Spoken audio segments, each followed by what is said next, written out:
আসসালামু আলাইকুম প্রিয় দর্শক, আজকে আবারও আরেকটি নতুন রেসিপি নিয়ে চলে আসলাম আপনাদের মাঝে।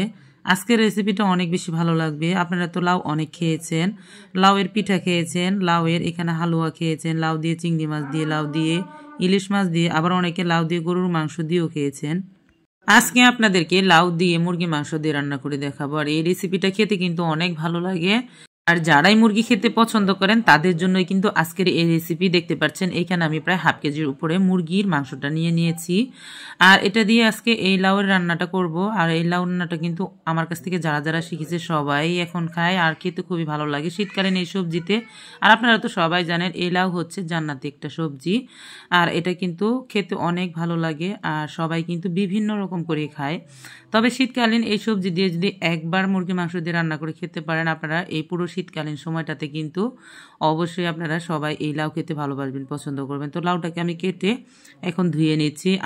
আমি এই লাউটাকে কতটুকু পরিমাণ করে কেটে রাখছি সেটা আপনারা দেখলেই বুঝতে পারবেন। এটাকে লম্বা করেও রান্না করা যাবে, আবার তিন কোনা করেও রান্না করা যাবে। তবে আমি লাউটাকে এই সাইজ করে রান্না করতেছি। আর যতগুলো বিচি আছে মানে কচি বিচিগুলো আমি ফেলে দিয়েছি, যেহেতু আমি মাংস দিয়ে রান্না করব তার জন্য। আর অলরেডি আমার লাউটা কেটে নিয়ে একদম ধুয়ে ঝরিয়ে নিয়েছি। এখন আমি কড়াইয়ের ভিতরে সয়াবিন তেল দিয়েছি। যারা সরিষার তেল খান তারা সরিষার তেল দিয়ে দিবেন। এখানে দিয়ে দিলাম আমি হাফ কাপ পেঁয়াজ কুচি, আর দিয়ে দিচ্ছি এখানে 3 থেকে 4টা কাঁচামরিচ কাটে রাখা।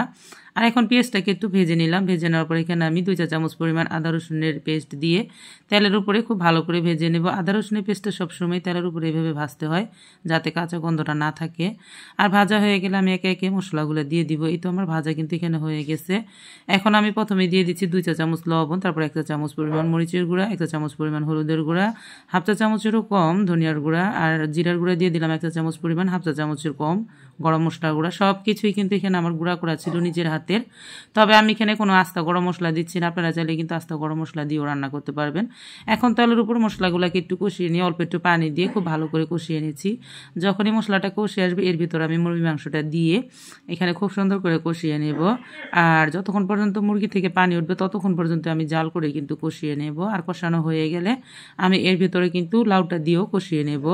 আর এই মাংসটাকে কিন্তু প্রথমে কিন্তু কষিয়ে নিয়ে তারপর লাউটা দিয়ে কষিয়ে নিলে কিন্তু খেতে ভালো লাগে। আর আমি কিন্তু আজকে লাউ রান্না করার সময় কোনো ধরনের পানি দেব না, মানে লাউ থেকে যে পানিটা উঠবে সেটা দিয়ে আমি সিদ্ধ করে মাখা মাখা ঝোল করে রান্না করব। দেখলেই কিন্তু আপনারা বুঝতে পারবেন।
তো প্রিয় দর্শক, আমার লাউটা কিন্তু রান্না করা হয়ে গেছে। আমি লাউটা নামানোর আগে আগে কিন্তু 4-5টা কাঁচামরিচ দিয়ে উপর দিয়ে একটু জিরার গুঁড়া ছিটিয়ে দিয়ে তারপর নামিয়ে নিয়েছি। মাশাআল্লাহ, এখন কিন্তু গরম গরম ভাতের সাথে খেতে অনেক ভালো লাগবে। যারা এখনও ট্রাই করেন নাই তাদের কাছে অনুরোধ থাকবে একবার ট্রাই করে দেখবেন। যদি ভালো লাগে অবশ্যই কমেন্ট বক্সে কমেন্ট করে জানাবেন।